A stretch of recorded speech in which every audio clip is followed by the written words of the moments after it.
Hello बच्चों, कैसे हैं आप सब लोग। आज हम शुरू करने जा रहे हैं पाठ 13 मुहावरे और लोकोक्तियां। क्या कहता है पाठ? मुहावरे और लोकोक्तियां क्या होती हैं, मुहावरे और लोकोक्तियों में अंतर क्या है, इन्हें हम कैसे पहचाने। आइए पाठ पढ़कर जानकारी प्राप्त करें। आओ चर्चा करें। रंगा सियार होना और दाल ना गलना, इन मुहावरों तथा अंधों में काना राजा और चोर की दाढ़ी में तिनका लोकोक्ति के क्या अर्थ हो सकते हैं? मित्रों के साथ चर्चा कीजिए। मुहावरे, इन चित्रों को देखिए और नीचे लिखे मुहावरों को पढ़िए। आंखों में धूल झांकना, आंखों में धूल झोंकना, तिल का ताड़ बनाना। दिए गए दोनों चित्रों के नीचे लिखे वाक्यांश देखिए। पहले चित्र में एक बच्चा दूसरे बच्चे की आंखों में धूल फेंक रहा है और दूसरे चित्र में एक व्यक्ति तिल के ताड़ बना रहा है। आंखों में धूल झोंकना और तिल का ताड़ बनाना, ये दोनों ही वाक्यांश एक विशेष अर्थ दे रहे हैं। जैसे आंखों में धूल झोंकना मुहावरे का अर्थ है धोखा देना, इसी तरह तिल का ताड़ बनाना मुहावरे का अर्थ है बातों को बड़ा चढ़ाकर बताना। जो वाक्यांश सामान्य अर्थ ना देकर एक विशेष अर्थ देते हैं उन्हें मुहावरे कहते हैं। मुहावरों का सही अर्थ उनका वाक्य प्रयोग करके समझा जाता है।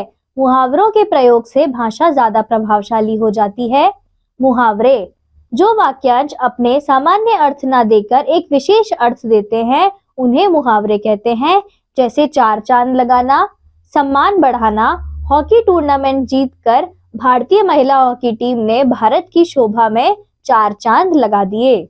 आइए कुछ मुहावरे, उनके अर्थ और वाक्य प्रयोग देखते हैं। मुहावरा अर्थ, वाक्य प्रयोग। फूला ना समाना, बहुत प्रसन्न। कक्षा में प्रथम आने पर प्रेम फूला नहीं समा रहा था। छक्के छुड़ाना, बुरी तरह हराना। विश्व कप के फाइनल में भारतीय क्रिकेट टीम ने ऑस्ट्रेलिया के छक्के छुड़ा दिए। रंग में भंग पड़ना, खुशी में बाधा पड़ना। बारिश आने के कारण विवाह महोत्सव के रंग में भंग पड़ गया। दंग रह जाना, बहुत हैरान होना। पर्यटक ताजमहल की खूबसूरती देखकर दंग रह गए। घी के दिए जलाना, बहुत खुशी मनाना।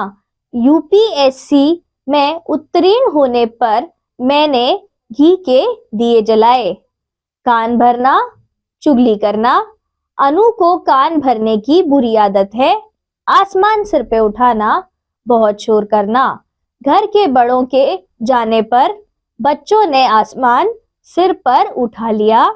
अपना उल्लू सीधा करना, अपना मतलब निकालना। आजकल अधिकतर लोग केवल अपना उल्लू सीधा करना जानते हैं। अंग अंग मुस्कान, बहुत प्रसन्न होना। लक्ष्मण के आईपीएस बनने का समाचार सुनकर उसके माता पिता का अंग अंग मुस्कुरा उठा। आंखें खुलना, होश आना। मुसीबतें झेलने के पश्चात ही व्यक्ति की आंखें खुलती हैं। आग बबूला होना, बहुत क्रोधित होना। नई चादर पर सब्जी गिर जाने से दादी माँ आग बबूला हो उठी। कान पर जू ना रेंगना, कोई असर ना होना। अनुभव को कितना भी समझा लो कि पढ़ लिया करो, पर उसके कान पर जू नहीं रेंगती। आस्तीन का सांप, कपटी मित्र। निधि, तुमने मोहिनी पर विश्वास कैसे कर लिया? वह तो आस्तीन की सांप है।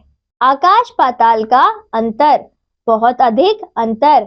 जुड़वा होने पर भी दोनों भाइयों के स्वभाव में आकाश पाताल का अंतर है। 19-20 का अंतर, बहुत थोड़ा अंतर। ऋषि और नदीन को पहचानना बहुत ही मुश्किल है। दोनों में 19-20 का अंतर है। घोड़े बेचकर सोना, निश्चिंत होकर सोना। परीक्षा खत्म होते ही सोनू घोड़े बेचकर सो गया। किताबी कीड़ा, हर समय पढ़ते रहना। नियति को किताबी कीड़ा ही कहेंगे, उसे खाने पीने तक की सुध नहीं रहती। नाक में दम करना, बहुत तंग करना। आतंकवादियों ने पूरे विश्व की नाक में दम कर रखा है। दांत खट्टे करना, हरा देना।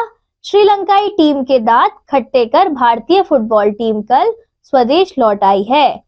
मिलते जुलते अर्थ वाले मुहावरे। गुस्से से संबंधित, दांत पीसना, क्रोध करना, लाल पीला होना, बहुत गुस्सा करना, त्योरियां चढ़ाना, गुस्सा करना, आंखें दिखाना, गुस्से से देखना। मूर्खता से संबंधित, अक्ल का दुश्मन होना, बेवकूफ होना, अक्ल चरने जाना, बुद्धि का ना होना, गोबर गणेश, निरा मूर्ख। खुश होने के भाव से संबंधित, बाग बाग होना, बहुत प्रसन्न होना, फूला ना समाना, बहुत खुश होना, बल्लियों उछलना, खुशी से आपे में ना होना। पाठ पढ़कर हमने सीखा, मुहावरे विशेष अर्थ बताते हैं। मुहावरों का सही अर्थ उनके वाक्य प्रयोग करके स्पष्ट होता है। मुहावरे के प्रयोग से भाषा प्रभावशाली होती है। धन्यवाद बच्चों, अब हम मिलेंगे अगली कक्षा में। हेलो बच्चों, कैसे हैं आप सब लोग? आज हम शुरू करने जा रहे हैं लोकोक्तियां। दूध का दूध, पानी का पानी, पांचों उंगलियां बराबर नहीं होती। दिए गए चित्रों के नीचे लिखे वाक्य पूर्ण न्याय और सभी लोग एक समान नहीं होते, यह अर्थ स्पष्ट कर रहे हैं। यह लोकोक्ति कहलाते हैं। लोकोक्ति यानी लोग, उक्ति, प्रचलित बात, इसे कहावत भी कहते हैं। लोकोक्ति या कहावत का प्रयोग बातचीत करते समय हम करते हैं। ये एक पीढ़ी से दूसरी पीढ़ी तक पहुंचती है। लोकोक्ति लोगों के अनुभव पर आधारित उक्तियों को लोकोक्ति कहते हैं। लोकोक्तियों का प्रयोग भाषा को सुंदर और प्रभावशाली बनाता है।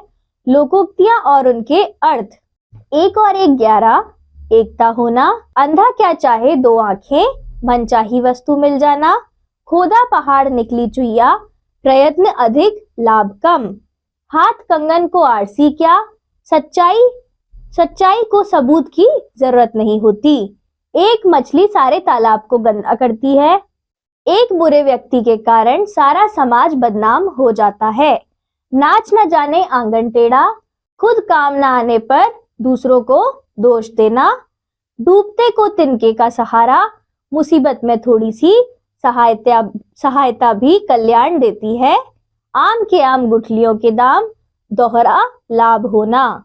कुछ लोकोक्तियों के अर्थ तथा वाक्य में प्रयोग। 1. थोथा चना बाजे घना, कम गुणवान व्यक्ति का अधिक दिखावा करना। बड़ी बड़ी बातें करने वाला विवेक जब शून्य पर आउट हुआ तो लोगों ने कहा, थोथा चना बाजे घना, ना रहेगा बांस ना बजेगी बांसुरी, कारण के बिना काम ना होना। लक्ष्य के पिताजी उसे कम वीडियो गेम खेलने के लिए कहते रहे, लेकिन जब वह नहीं माना तो पापा ने वीडियो गेम बेचते हुए कहा, ना रहेगा बांस ना बजेगी बांसुरी। आ बैल मुझे मार, मुसीबत मोल लेना। ऑस्ट्रेलिया के खिलाड़ी ने अपने ही पोस्ट में गोल करके आ बैल मुझे मार की कहावत को सच कर दिया। घर की मुर्गी दाल बराबर, घर की वस्तु की कद्र नहीं होती। भारत में कोई जानता तक नहीं था, जब उन्हें नोबेल पुरस्कार मिला तो हर कोई उन्हें मानने लगा। सच है, घर की मुर्गी दाल बराबर। अंधों में काना राजा, मूर्खों में थोड़ा समझदार। निरक्षरों के गांव में 12वीं पास सोनू की सभी लोग तारीफ करते हैं। सच है, अंधों में काना राजा। ऊंची दुकान फीका पकवान, दिखावा अधिक वास्तविकता कम। टीवी पर विज्ञापन देखकर ममता ने गोरे होने की मशहूर क्रीम मंगवाई, पर उसे कोई फायदा ना हुआ तो वह बोली, ऊंची दुकान फीका पकवान। जैसी करनी वैसी भरनी, कर्म के अनुसार फल मिलना। चोरी करने पर सोनू को सजा देते समय अध्यापिका ने कहा, जैसी करनी वैसी भरनी। एक अनार 100 बीमार, एक वस्तु के अनेक चाहने वाले। कक्षा में एक ही बच्चे को मॉनिटर बनाया जाना था। सभी बच्चे मॉनिटर बनना चाहते थे। यह तो वही बात हुई, एक अनार 100 बीमार। मान ना मान मैं तेरा मेहमान, जबरदस्ती गले पड़ना। प्रभा की जन्मदिन की पार्टी पर रेखा बिना बुलाए पहुंच गई, इसे कहते हैं मान ना मान मैं तेरा मेहमान। पाठ पढ़कर हमने सीखा, लोगों में प्रचलित उक्तियों को लोकोक्ति कहते हैं। लोकोक्ति लोगों के अनुभव पर आधारित होती है। धन्यवाद बच्चों, अब हम मिलेंगे अगली कक्षा में।